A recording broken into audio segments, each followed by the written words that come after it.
નમસ્કાર દર્શક મિત્રો, સંદેશ ન્યૂઝની વિશેષ રજૂઆતમાં હું કિન્નરી.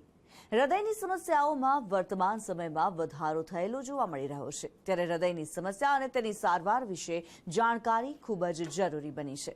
આ વિષય પર માહિતી આપવા માટે આજે આપણી સાથે સંદેશ પર જોડાયા છે વડોદરાની ટ્રાયકલર હોસ્પિટલ અને બરોડા હાર્ટ ઇન્સ્ટિટ્યૂટના cardiothoracic and vascular surgeon doctor Manish મેસવાણી.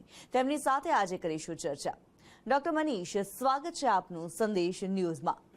Doctor Manish, સૌથી પહેલો સવાલ આપને એ પૂછવા માંગીશ, CABG એ શું છે અને આ પ્રક્રિયા કેટલી જૂની છે? એટલે CABG બેઝિકલી જે કોમન પોપ્યુલેશન કહે છે બાયપાસ સર્જરી, એનું આખું નામ છે કોરોનરી આર્ટરી બાયપાસ ગ્રાફ્ટિંગ.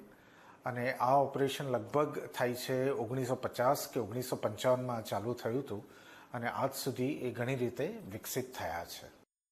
જી ડોક્ટર મનીષ, ત્યારે આપની પાસેથી એ પણ જાણવા માંગીશું, ચાલુ પંપ પર અને બંધ પંપ વચ્ચે શું તફાવત છે? જ્યારે આ બાયપાસ 1950 ને 1960માં ચાલુ થયા હતા ત્યારે એ વખત એવો હતો કે હાર્ટનું ઓપરેશન એકદમ ઇમ્પોસિબલ કન્સિડર કરવામાં આવતું હતું. સમવેર ઇન યુનાઇટેડ સ્ટેટ્સ એ લોકોએ એક હાર્ટ લંગ મશીન કરીને એક મશીન ડિવાઇસ કર્યું, જેના કારણે આપણા બોડીનું આખું સર્ક્યુલેશન એ હાર્ટ લંગ મશીન કંટ્રોલ કરે અને આપણે હાર્ટને રોકી શકીએ. એટલે જ્યારે બાયપાસ સર્જરી કે કોઈ પણ કાર્ડિયક સર્જરી કરવા માટે આપણે હૃદયને રોકતા હોઈએ છીએ તો એને આપણે ઓન પંપ સર્જરી કહીએ છીએ, કારણ કે એમાં આપણે પેશન્ટનું circulation on pump on heart lung machine મૂકતા હોઈએ છીએ. લગભગ 1990-95 પછી આપણે વિકસિત કરી છે ઓફ પંપ સર્જરી, જેને ઘણા લોકો કહેતા હોય છે કે ભાઈ તમે અમારું હૃદય ચાલુ રાખીને ઓપરેશન કરશો ને, બીટિંગ હાર્ટ કરશો ને. એટલે બીટિંગ હાર્ટમાં આખું હૃદય ધબકતું હોય છે અને જ્યાં આપણે બાયપાસ કરવાનો હોય એટલો જ એરિયા આપણે સ્ટેબિલાઇઝ કરતા હોઈએ છીએ. બેઝિકલી ઓફ પંપ સર્જરી ઝડપથી થાય છે અને એમાં પેશન્ટનો જે ઇન હોસ્પિટલ સ્ટે હોય એ પણ ઘણો ઓછો હોય છે. કરન્ટલી ઇન્ડિયામાં જે મેજોરિટી ઓફ ધ સર્જન્સ છે એ લોકો ઓફ પંપ બાયપાસ કરી રહ્યા છે. ડોક્ટર મનીષ, અહીંયા સવાલ એ થઈ રહ્યો છે, શું કોઈ પણ વ્યક્તિ હૃદયના રોગોથી બચી શકે છે? હૃદયના રોગો, હવે અમે મેડિકલ ટર્મિનોલોજીમાં એ રીતે કહેતા હોઈએ છીએ કે દેર આર એન્વાયરમેન્ટલ ફેક્ટર્સ, કે આપણો જન્મ થયો અને પછી જે આપણી આજુબાજુની દુનિયા છે, એન્વાયરમેન્ટ છે, એ આપણને કેટલું ઇન્ફ્લુઅન્સ કરે છે. અને બીજું છે નેચરલ ફેક્ટર્સ કે જેનેટિક ફેક્ટર્સ. હવે જો તમારો જન્મ, આપણે જિંદગીમાં ઘણું બધું ચૂઝ કરી શકીએ છીએ, ઘણું બધું આપણે ના પાડી શકીએ છીએ, પણ આપણા મા બાપ કોણ છે ક્યારે આપણા હાથમાં નથી હોતું. જો આપણે ફેમિલી હિસ્ટ્રી સ્ટ્રોંગ હોય કે મધર કે ફાધર કે કોઈને પણ હાર્ટ ડિઝીઝ હોય તો ઘણી બધી શક્યતા છે કે છોકરાઓને કે પછીની જનરેશનને હાર્ટ ડિઝીઝ આવી શકે. આપણા કંટ્રોલમાં એક જ વસ્તુ છે, એન્વાયરમેન્ટલ ફેક્ટર્સ. એટલે એન્વાયરમેન્ટલ ફેક્ટર્સમાં આપણે આપણો ડાયાબિટીસ સારી રીતે કંટ્રોલ કરી શકીએ છીએ, આપણું બ્લડ પ્રેશર જો સારી રીતે કંટ્રોલ કરીએ, તેમજ કોલેસ્ટ્રોલ કંટ્રોલ કરીએ. મોસ્ટ ઇમ્પોર્ટન્ટ કે ટોબેકો, તંબાકુનું જે વ્યસન છે, એટલે એનાથી જો આપણે દૂર રહી શકતા હોઈએ છીએ તો આ બધું આપણે હાર્ટ ડિઝીઝનો જે ભય છે એ ઓછો કરી શકે. પણ એવું તો નથી કે સાવ તમે બચી શકો. જો તમારું સ્ટ્રોંગ ફેમિલી હિસ્ટ્રી હોય તો શક્યતા ઘણી બધી છે કે તમને કદાચ આ હાર્ટનો પ્રોબ્લેમ આવી શકે. બિલકુલ ડોક્ટર મનીષ, ત્યારે આપની પાસેથી એ જાણવા માંગીશું કે કોઈ પણ વ્યક્તિની બાયપાસ સર્જરી કરવામાં આવે છે ત્યારબાદ તે કામ કરી શકે છે, નોર્મલ રીતે કામ કરી શકે છે? એબ્સોલ્યુટલી. જ્યારે ઘણા બધા, એટલે ખાસ કરીને ગુજરાતમાં આપણે જોઈએ ને તો બાયપાસ માટે મારી પાસે જે પણ પેશન્ટ કે એમના ફેમિલી સાથે આવતા હોય છે તો ઘણો બધો ડર છે આ ઓપરેશનને લઈને. અને આઈ ડોન્ટ અન્ડરસ્ટેન્ડ વાય, કે જ્યારે પણ હું પેશન્ટને 2 કે 3 મહિના પછી જોઉં છું તો એક ફેમિલી મેમ્બર હોય છે જે એમને હાથ પકડીને ઊભા કરે છે, બીજું ફેમિલી મેમ્બર હોય છે જે એને કહ્યા કરે છે કે આમ નહીં કરવાનું ને આમ નહીં કરવાનું. હવે પ્રિન્સિપલી બાયપાસ ઓપરેશન તમને અમર બનાવવા માટે નથી, પણ એક ક્વોલિટી ઓફ લાઈફ તમારી અકબંધ રાખવા માટે છે. હવે ટુડે મેડિકલ એડવાન્સીસ એટલા બધા થઈ ગયા છે કે બાયપાસ સર્જરી અને એપેન્ડિસેક્ટોમી કે તમે હર્નિયાનું ઓપરેશન કરો, it is just like any other operation. Obviously હાર્ટનું ઓપરેશન છે એટલે એક ભયનું એક વાતાવરણ ફેમિલીમાં ઘણું બધું વધારે હોય. પણ આ ઓપરેશનનો મેઇન ઉદ્દેશ્ય શું છે કે તમારા મગજમાં એક બીક અને એક જે જેન્યુઅન સચ્ચાઈ છે કે હાર્ટ એટેક ગમે ત્યારે આવી શકે. એટલે આ બધું તમારું ટોટલી અવોઇડ થઈ જાય છે. પણ એનો મતલબ એ નહીં કે તમે પછી આખો દિવસ ઘરે સૂઈ જ રહો, કંઈ જ પણ કામ ના કરો. I don't think that is acceptable.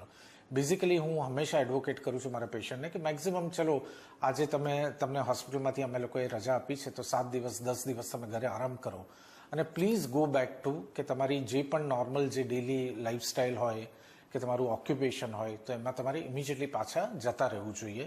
જેટલા જલ્દી તમે બાયપાસ પછી એક્ટિવ થાવ છો એટલું તમારી સર્જરીની સફળતાના ચાન્સીસ વધતા જાય છે. જી ડોક્ટર, વૈકલ્પિક ઉપચાર શું ખરેખર મદદ કરતો હોય છે? મારા ક્લિનિકલ એક્સપિરિયન્સમાં ઘણા બધા હું કોઈની પેલી ટીકા કે ટિપ્પણી નથી કરતો, પણ ઘણા બધા દર્દીઓને અમે લોકો જોઈએ છે કે 2 કે 3 વર્ષ પહેલાં એન્જિયોગ્રાફી થઈ હોય, એ લોકોને એન્જિયોપ્લાસ્ટી અથવા બાયપાસ સર્જરીની એડવાઇસ કરી હોય, પણ purely because of fear factor કોઈ એવું કે અરે અમારી પાસે આ થેરપી છે જે તમને બાયપાસ વગર સારું કરી દેશે અને people immediately go for it. એટલે this is more psychological fear of avoiding surgeries. અને આના કારણે ઘણા બધા લોકો વૈકલ્પિક થેરપી છે એ તરફ જતા હોય છે. અને પછી 2-3 વર્ષ પછી જ્યારે ફરીથી એન્જિયોગ્રાફી કરાવીને આ દર્દી પાછા આવે છે ત્યારે એ લોકોનો ડિઝીઝ એટલો બધો એડવાન્સ થઈ ગયો હોય છે, હાર્ટનું પમ્પિંગ એટલું બધું પડી ગયું હોય છે કે ઘણીવાર અમે કંઈ પણ ટ્રીટમેન્ટ ઓફર કરવાની પરિસ્થિતિમાં નથી હોતા. એટલે આઈ વુડ નોટ આઉટરાઇટલી સે કે વૈકલ્પિક થેરપીનું કોઈ સ્થાન નથી, પણ મારા એક્સપિરિયન્સ પ્રમાણે મને એવું લાગે છે કે જો મેડિકલી એકવાર ડાયગ્નોઝ થયું હોય તો જે સાયન્ટિફિકલી પ્રૂવન ટ્રીટમેન્ટ છે બાયપાસ સર્જરી કે એન્જિયોપ્લાસ્ટી એનો વિશ્વાસ બધાએ વધારે કરવો જોઈએ. ડોક્ટર મનીષ, આપની પાસેથી જાણવા માંગીશું એવા કયા જોખમી પરિબળો છે કે જે કોઈ વ્યક્તિને હૃદયના દર્દી બનાવે છે? એટલે મેં જેમ આગળ કહ્યું કે એન્વાયરમેન્ટલ ફેક્ટર્સ એનું બહુ સ્ટ્રોંગ રિલેશન છે હાર્ટ ડિઝીઝ સાથે. કે મેઇનલી ખાસ કરીને જે યંગર જનરેશન જે સ્મોકિંગ તરફ એડિક્ટેડ છે કે ટેન્શન થઈ ગયું તો હાથમાં વન સિગરેટ. એટલે આ હેબિટ શરૂઆતમાં તમને નાની લાગે છે. ટ્રસ્ટ મી, નિકોટિનનું 2 જ કામ હોય છે કે એક તમારા આખા શરીરમાં જેટલી પણ લોહીની નળીઓ છે, શુદ્ધ લોહીની નળીઓ છે, એ ધીરે ધીરે સંકોચાતી જાય છે નિકોટિનના કારણે. અને પ્લસ આપણું જે હેમેટોક્રિટ એટલે કે જે લોહીમાં જે એની વિસ્કોસિટી હોય એ વધારતું જાય છે. હવે આના કારણે શું થાય કે લોહી ધીરે ધીરે જાડું થતું જાય અને નળીઓ તમારી સંકોચાતી જાય.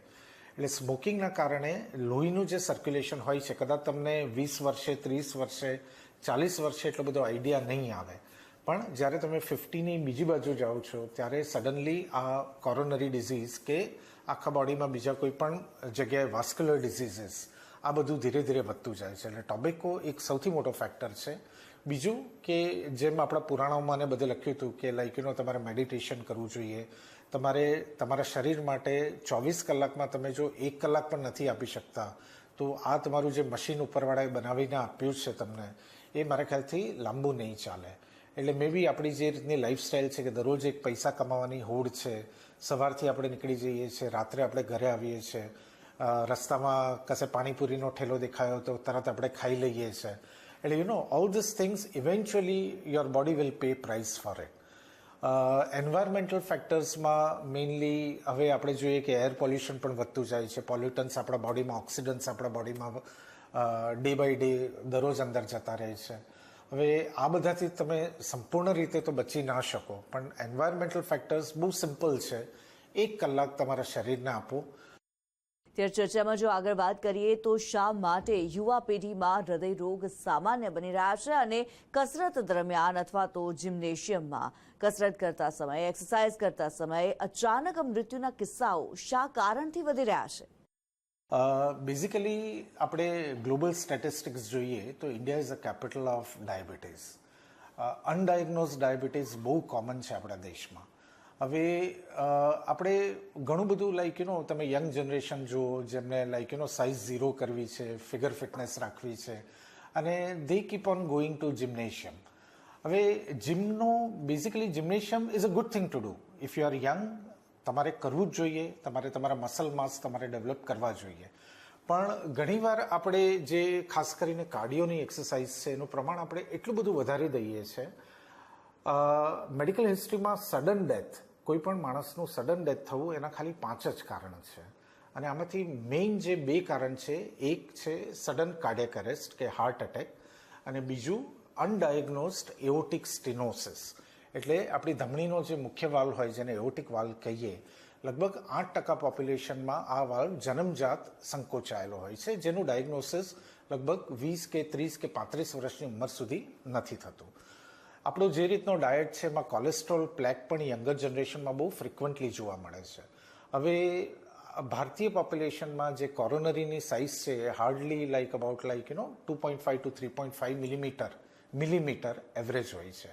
અને એક નાનકડું 1.5 મિલીમીટરનું કોલેસ્ટ્રોલ પાર્ટિકલ પણ જો તમારી મેઇન કોરોનરીમાં જતું રહ્યું તો તમને સડન કાર્ડિયક ડેથ થાય. બીજું કે આ જ્યારે સડન ઓક્લુઝન થાય ત્યારે તમારા હાર્ટમાં કોરોનરીના એટલા બધા કોલેટરલ સપ્લાય નથી હોતા, જેના કારણે તમારું હાર્ટ બિલકુલ લોહી વગરનું થઈ જાય છે. અને બાય ધ ટાઈમ કોઈ જિમમાં એમને જુએ કે કોઈ રિયલાઇઝ કરે, એમને કાર્ડિયક મસાજ આપવાનું ચાલુ કરે, it is always too late. અને બીજો જે સૌથી તમે જોયું હશે કે એથ્લીટ્સમાં ખાસ કરીને, એટલે એથ્લીટ્સમાં મેઇન કારણ છે અનડાયગ્નોઝડ એઓર્ટિક સ્ટેનોસિસ, અને બીજી એક ટર્મિનોલોજી છે હોકમ, એટલે હાઇપરટ્રોપિક ઓબ્સ્ટ્રક્ટિવ કાર્ડિયોમાયોપેથી. એટલે આ જો રોગ એસ્પેશિયલી અનડાયગ્નોઝડ હોય અને એ સડનલી તમારો એઓર્ટિક વાલ્વ સાવ બંધ થઈ જાય બિકોઝ ઓફ એક્સરસાઇઝ અને તમારું હાર્ટ રેસ કરી રહ્યું છે, તો એના કારણે સડન ડેથ થાય છે. ડોક્ટર મનીષ, આપ અમારી સાથે સંદેશ ન્યૂઝ પર જોડાયા અને આટલી મહત્વપૂર્ણ માહિતી અમારા દર્શક મિત્રો માટે આપી. આપનો ખૂબ ખૂબ ધન્યવાદ. Thank you ma'am, thank you so much. તો દર્શક મિત્રો, અમારી વિશેષ રજૂઆતમાં હાલ બસ આટલું જ. મને રજા આપશો. નમસ્કાર.